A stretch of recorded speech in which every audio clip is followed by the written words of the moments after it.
मुझे याद है कि एक वर्ड अभी तक जो मैंने अपने एमडी कैड में आज से 5 साल पहले याद किया था, दैट वाज अकिम्बो। AKIMBO।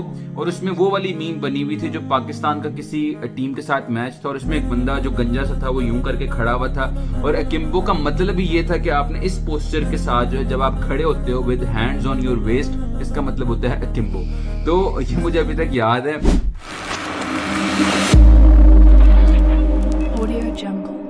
अस्सलाम वालेकुम, दिस इज तला शफ्जिया। इंग्लिश की प्रेपरेशन आप लोगों ने अपने एमडी कैट एग्जाम के लिए कैसे करनी है। बहुत से बच्चों को इंग्लिश का जो पोर्शन है वो बहुत डिफिकल्ट और ट्रिकी लगता है और उनको समझ नहीं लगती कि जी हमने इसकी प्रेपरेशन कैसे करनी है। ग्रामर में मिस्टेक्स होती हैं, सेंटेंस करेक्शन में मिस्टेक्स होती हैं, सिनोनिम्स एंटोनिम्स वगैरह में अक्सर बच्चे जो है कंफ्यूज हो जाते हैं। तो मैं कोशिश करूंगा कि आज एक समराइज्ड वे में वीडियो को छोटा रखूं लेकिन इफेक्टिव रखूं, ताकि आप अगर इसके अकॉर्डिंग प्रेपरेशन करते हैं तो आपको उसका फायदा हो। सबसे पहले जब आपने अपने इंग्लिश के एग्जाम की जो प्रेपरेशन करनी है, आप इंग्लिश पोर्शन की, तो सबसे पहले आपके पास एमडी कैट का सिलेबस होना चाहिए। आपने वो एमडी कैट का सिलेबस डाउनलोड करना है और इंग्लिश पोर्शन के अंदर जो कुछ मेंशन्ड है उसको थॉरली पढ़ना है, समझना है और अंडरस्टैंड करना है कि उस सिलेबस में मेंशन्ड किया है कि जी आपसे डिमांड किस चीज की जा रही है, कि आपको कितना इंग्लिश पे ग्रिप होनी चाहिए कि आप अल्टीमेटली जो है अपना पोर्शन उसको अटेम्प्ट करें और किस चीज को जहन में रखते हैं अटेम्प्ट करें कि आपसे पूछा क्या जाना है। तो आपने सबसे पहले तो एमडी कैट का सिलेबस जो है उसको अपने फोन में डाउनलोड करें। तो आपने वो जो है इंश्योर करना है कि आपके पास जो है रीसेंट लेटेस्ट एमडी कैट का सिलेबस हो और आपने जो उसकी एक थॉरो अंडरस्टैंडिंग जो है करनी है, ताकि आपको पता हो कि जी आपसे डिमांड क्या की जा रही है। इसके बाद एक सबसे जो इंपॉर्टेंट चीज होती है वो होती है कि आपने पास्ट पेपर सॉल्व करने हैं। अगर आपने 2024 के अंदर अपना एग्जाम देना है तो आपने 2023 के जो आपके पास्ट पेपर्स हैं, स्पेशली अपने प्रोविंस के, जिस प्रोविंस का आपने एग्जाम देना है, पहले आपने उसका 2023 का जो पास्ट पेपर है वो देखना है। इसके अलावा जो पिछले सालों के जो पास्ट पेपर्स है आपने उनको भी देखना है।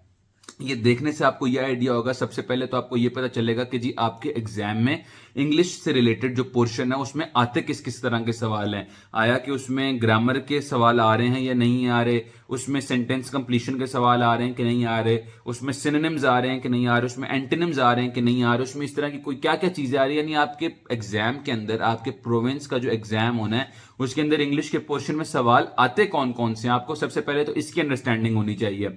ये करने के बाद जो है आपने जब एक दफा एमडी कैट के पास्ट पेपर से आइडिया ले लिया कि जी एग्जाम्स के अंदर आ क्या क्या चीजें रही हैं, फिर आपके पास आ जाते हैं कुछ फोकसिंग एरियाज कि आपने अपनी इंग्लिश की प्रिपरेशन के अंदर फोकस किन किन चीजों के ऊपर करना है। सबसे पहले आपकी आ जाती है वोकैबुलरी।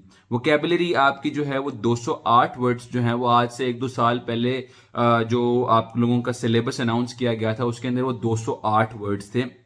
आपने क्या करना है कि आपने किसी भी एकेडमी की जो इंग्लिश की वोकैबुलरी बुक है वो आपने बाय कर लेनी है, या आपने उसका जो है पीडीएफ जो है वो आपने उसका खरीद लेना है या डाउनलोड कर लेना है।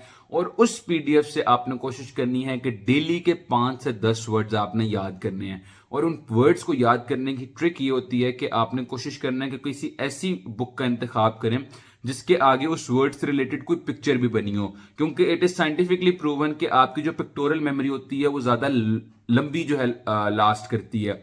मुझे याद है कि एक वर्ड अभी तक जो मैंने अपने एमडी कैड में आज से 5 साल पहले याद किया था, दैट वाज अकिम्बो। AKIMBO।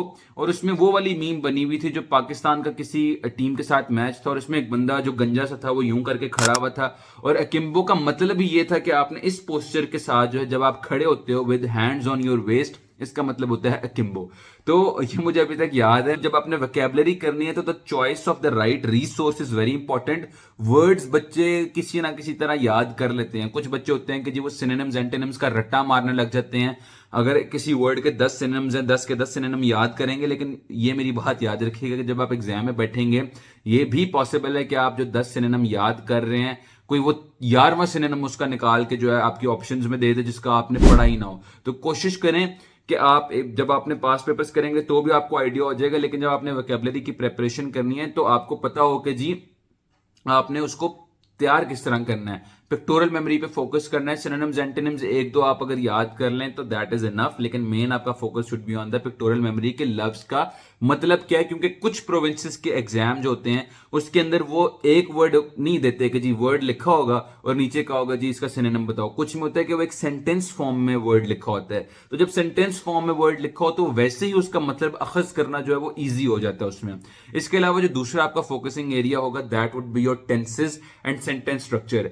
एक जो सेंटेंस है वो पास्ट टेंस में है, वो प्रेजेंट टेंस में है, वो फ्यूचर टेंस में है, वो जो भी टेंसेस होते हैं उनकी आपको अंडरस्टैंडिंग होनी चाहिए, क्योंकि अक्सर जो है वो फिल इन द ब्लैंक्स वाले सवाल आते हैं जिसमें आपको आधा सेंटेंस लिखा होता है और बाकी जहां पे हैज आना है, हैव आना है, हैज बिन आना है, हैविंग आना है, वो उन्होंने जो है ऑप्शन खाली छोड़ी है कि बच्चा सेंटेंस के स्ट्रक्चर को पढ़ते हुए ये बता सके कि जी ये किस टेंस में है और उस टेंस के हिसाब से जो है वो उस वर्ड का जो है वर्ड चूज कर सके कि उस ऑप्शन में कौन सा वर्ड आएगा। इसके अलावा तीसरा जो आपका फोकसिंग एरिया है that is your articles and preposition.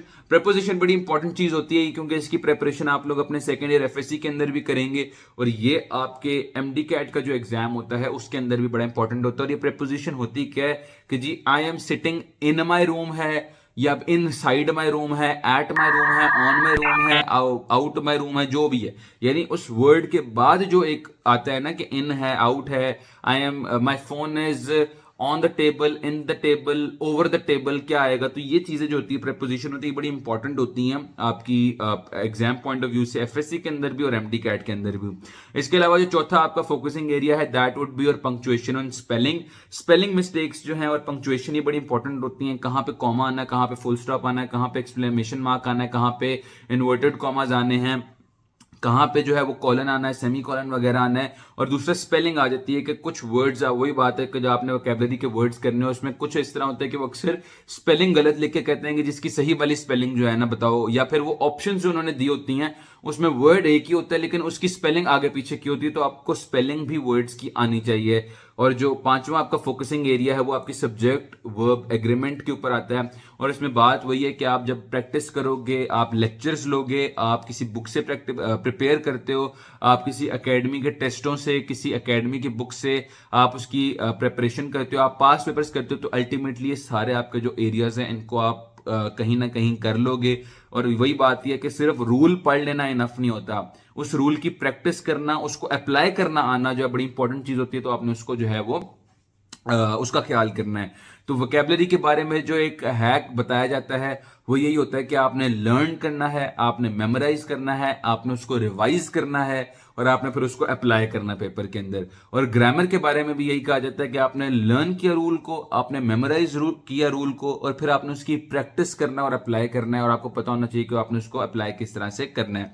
और अगर हम सोर्सेज की बात करें तो वैसे तो आपके ऑनलाइन जो है बहुत सी बुक्स एग्जिस्ट करती हैं, पास्ट पेपर की भी और आपकी जो प्रैक्टिस बुक्स होती हैं, लेकिन उसके अंदर मैं आपको जो है यहाँ पे एक लिस्ट डाउन कर दूंगा कि आप कौन कौन सी बुक्स जो है उनकी प्रेपरेशन, उनको यूज कर सकते हो अपनी प्रेपरेशन करने के लिए।